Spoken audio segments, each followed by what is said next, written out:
Hello, this is Molly Reamer, and welcome to our first Herbal Ally Rituals of Returning video for the new year.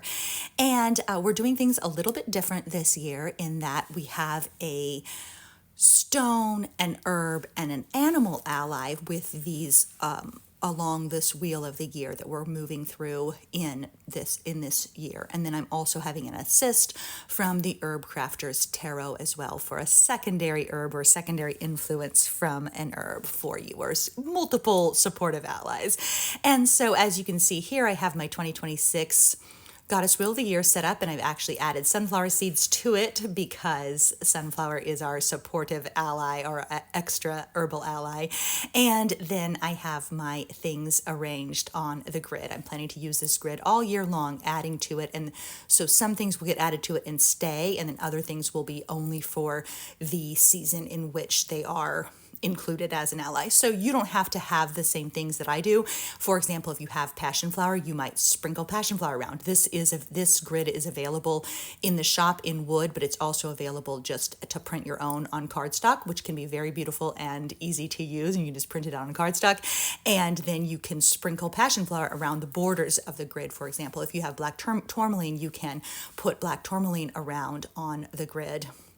I'm using the little musical notes because Sarasvati, who is our goddess of the month, is a goddess of inspiration, of creativity, and particularly of music and flowing music. So I have the little musical symbols on there in her honor. And then I have my little acorn here, which I will be using all year long to continue to root into our intentions and our herbal allies. So at the end of the ritual, I will add a little piece to the acorn. But basically, the sunflower seeds are essentially to hold the seeds of our intention. This time of Imbolc is very much a time of your planting your seeds of intention, nurturing your seeds of intention in the quiet darkness that they need to grow. This is not the time for bursting forth into the light, for pushing out, for doing all kinds of things. It's a time to gently cradle those seeds, gently nourish those seeds in the waiting dark that they need, so they have what they need to be nourished and strong and grow forth into your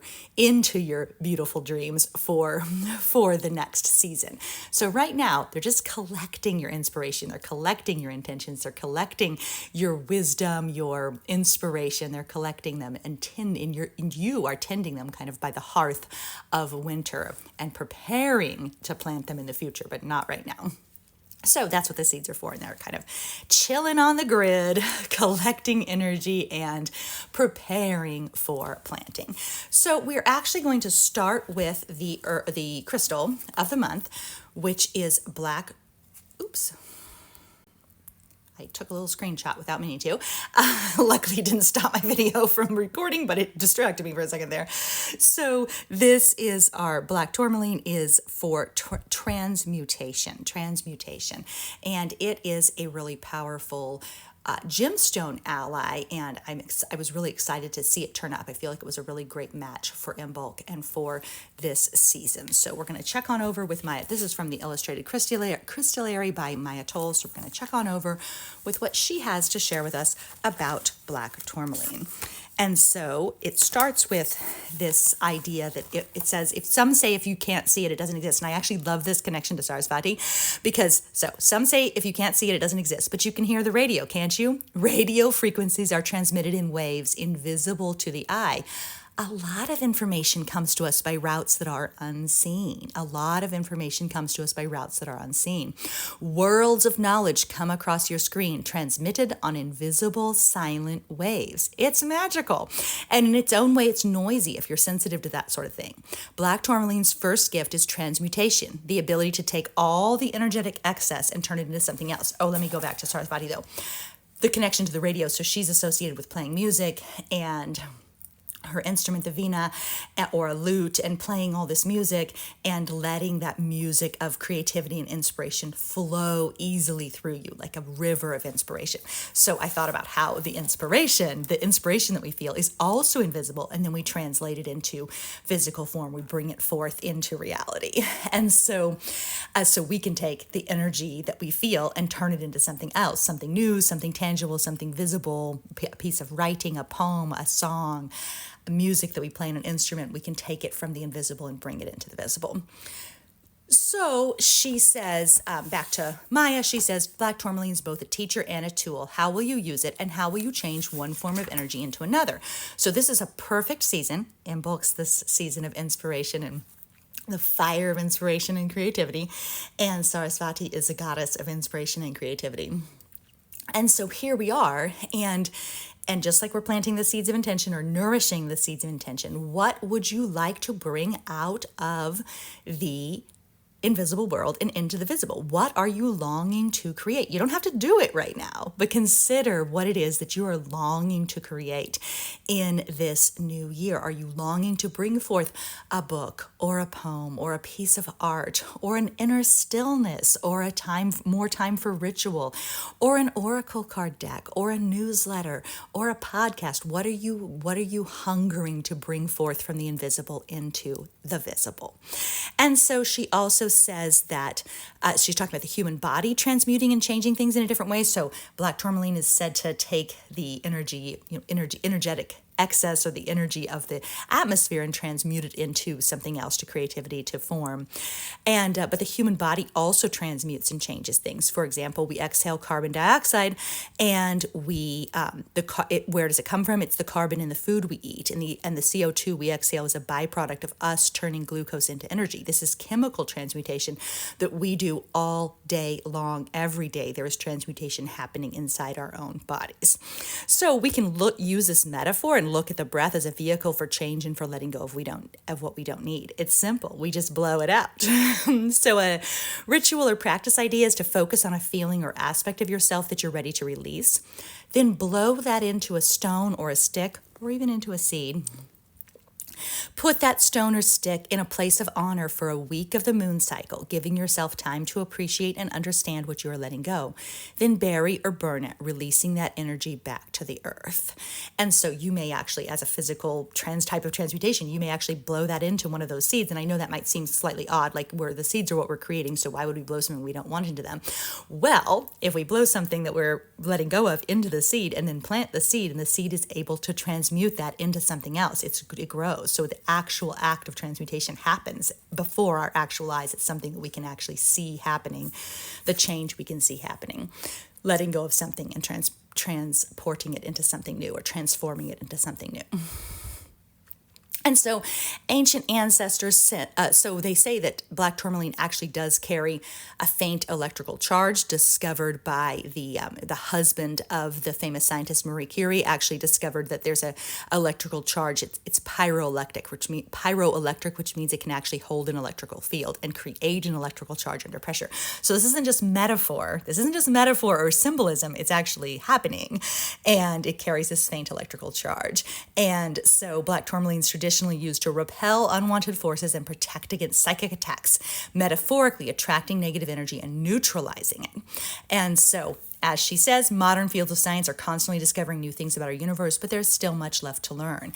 And so the question that she leaves us with, which I think is really interesting, is this: can you trust yourself when you know something, even if it sounds strange or hokey and has not been tested or proven by science?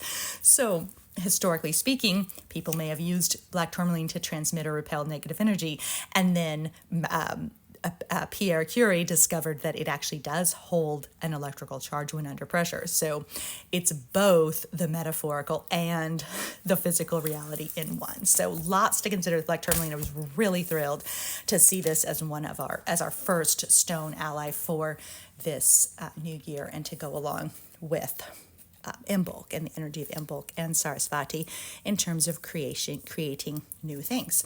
So we're going to go ahead and pop up these videos. These initial videos at the beginning of a new season are going to be longer than they used to be. I used to try to keep them at, it's not balancing very well. I have to fix my seeds later. These videos I used to try to keep to like the 7 to 9 minute range. 5 to 7 minutes really is what I originally started out with. since we're covering so many different pieces, these are going to be longer videos, and I'm just going to be okay with that. And then subsequent ritual videos, because there's also going to be less of them. So I'm not going to be making as many videos. They're going to be a little longer and a little bit more informative. And so anyway, my apologies if you're looking for a quicker video. That's not what's happening today. This is the long video of the season, kind of getting us settled into the mood, the energy, the ritual invitation, the power of this season and how we might use it. So Passionflower is a favorite of mine from the message of exuberant quietude. And so she is a study in opposites. She climbs vigorously. What's over there? She wonders, always trying to get to the other side. Even the flower, you see that exuberant bursting flower, seems to exude frenetic energy, vibrantly bursting out into the world. But herbally speaking, as far as herbal medicine goes, and I'm not an herbalist or a doctor or a nurse or any medical provider, I'm just using the information that I have available to me. But passionflower is actually associated with calming and soothing the nervous system. And basically, it's a very calming herb. And so the passion, it's bursting out in this exuberant way, but the impact on the body is to soothe and to calm. So every inch of her looks like she's reaching, striving, and climbing, but her medicine is the magical calm that happens when television, computer, and phone are all silent. She begs you to pause in your questing and take the time for a new experience, inner quietude. So an affirmation for this month might be, I pause in my questing. I pause in my questing. I didn't give you one for this one. Let me think. Yeah, I could transmute my energy into new creations. Could be an affirmation for that one. But I pause my questing. I pause my questing. I rest in my inner quietude. So being able to be quiet and still is Passionflower's secret to exuberant expansion without stress or burnout. So in order to balance your own energy, your own passion, we also need time for it to be quiet and still. So exuberant expansion and then quiet and stillness is what helps us prevent stress and burnout. So a ritual here or ideas to include with this herbal ally is feeling expansive. Passionflower invites us to expand. So an affirmation might be, I inhabit the realm of the expansive, or I am expansive, or I celebrate exuberant quietude. And so there's a ritual suggestion here to give you a body sense of what it feels like to be calm and contained while also being exuberantly expansive. Stand in a doorway with your palms turned inward towards your body. Press the backs of your hands against the door frame. Push outward with your arms as hard as you can. Your muscles might shake a little, and that's okay, while you count slowly to 40. And then step out of the doorway. Step out of the doorway. So this is a physical way of bringing yourself into the expansive, into the exuberantly expansive. And then it says, just do it. She's not giving away the ending and ruining your chance to explore it for yourself. So Passionflower teaches us the power of balance, doing, not doing, critical thinking and daydreaming, waking and sleeping.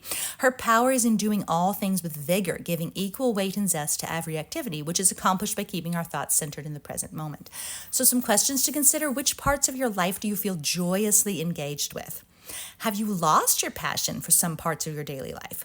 Do you feel like you are trudging through your work or family time? Passionflower approaches everything with curiosity, even doing the dishes or bathing the dog.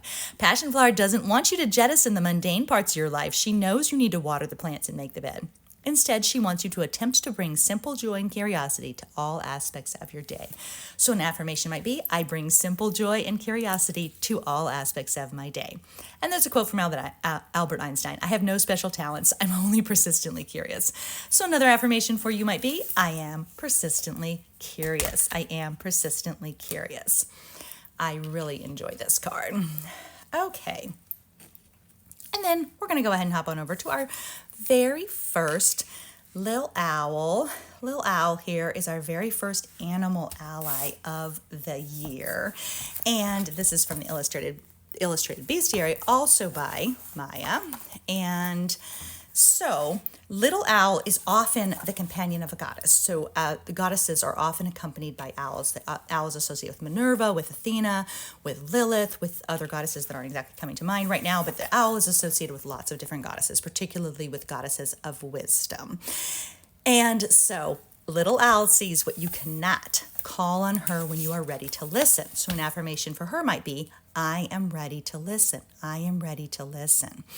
And so there are some questions to consider here, which is if you're wondering what to do, ironically, we had this, I'm pausing in my questioning, questions, I'm pausing in my quest. But if you're struggling with a decision, you can ask yourself, how will this situation look in 5 years or a decade from now? What will the outcome of the decision look like in 5 years or a decade? Are you attached to being right?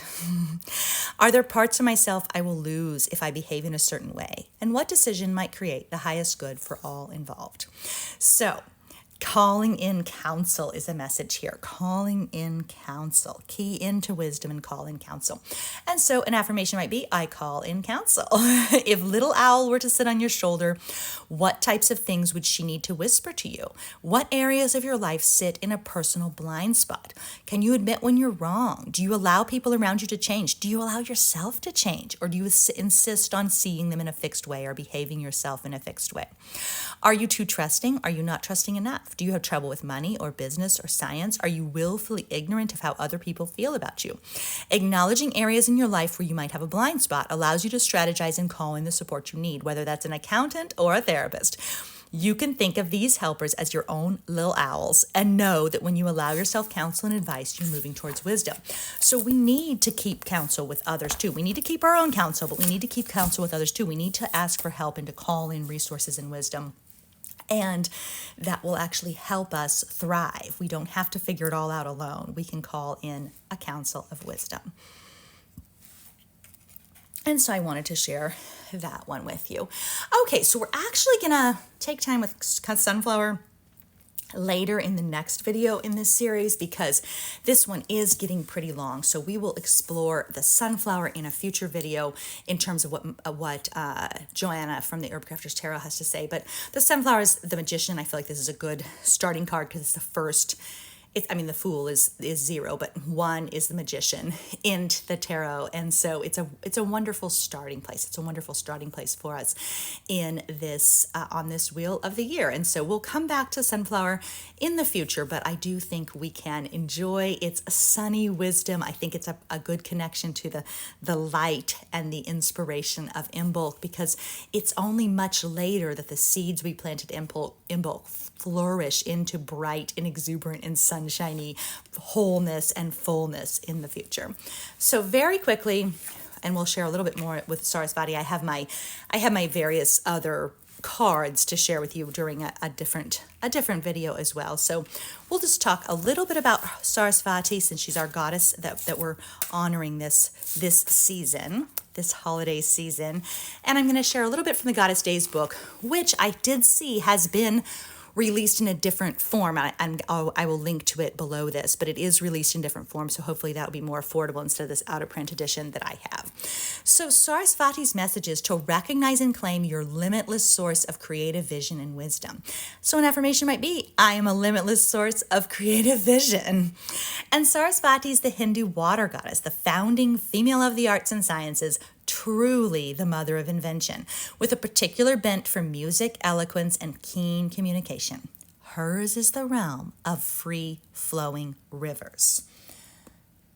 So you might imagine her floating towards you in a shiny red kayak. The river is calm and luminous, moving ever so subtly. Sarasvati's wearing a golden blouse with little mirrors sewn all over it. She's paddling so fast yet so efficiently that it looks like she has 4 arms. You look closer, and as she tucks the paddle into her boat, gliding close to shore where you are standing, she pulls out a gift. No 2 gifts for you, no 4 gifts. A gorgeous blank journal, the very artsy kind, a silvery new pen, a bell, and a flashlight. She suggests that you start writing and says when you feel stuck or stagnant, ring the bell and she will guide you. Oh, I should have had a bell in my little ritual setup. If I don't have one though, I do have them, but they're not right here. If you wake up in the middle of the night, your eyes wide with dreams and messages, use the flashlight to get it all down on paper. open to inspiration. That's an affirmation. I am open to inspiration, and communicate your inner musings in some way, any way you can. Dreams are your inner guides, and their messages are potent.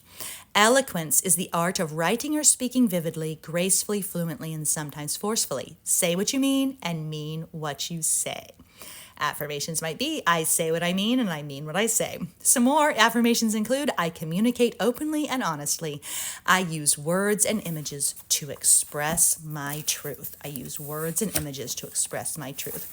So this season, this holiday of Imbolc, you're invited to deepen into your own creativity, to consider how you might want to express yourself with exuberant quietude by transmuting all the invisible energy into form, and by listening to the wisdom of both the inner and outer counsels, the wisdom of a little owl, as well as planting seeds of intention for the future creativity to come. So closing now with Sarasvati's little poem. Listen, I know the music of the rivers and the rhythm of life herself. Shakti ripples through me and a new universe is born. Your sacred words call for you to dance. Speak, and it is so.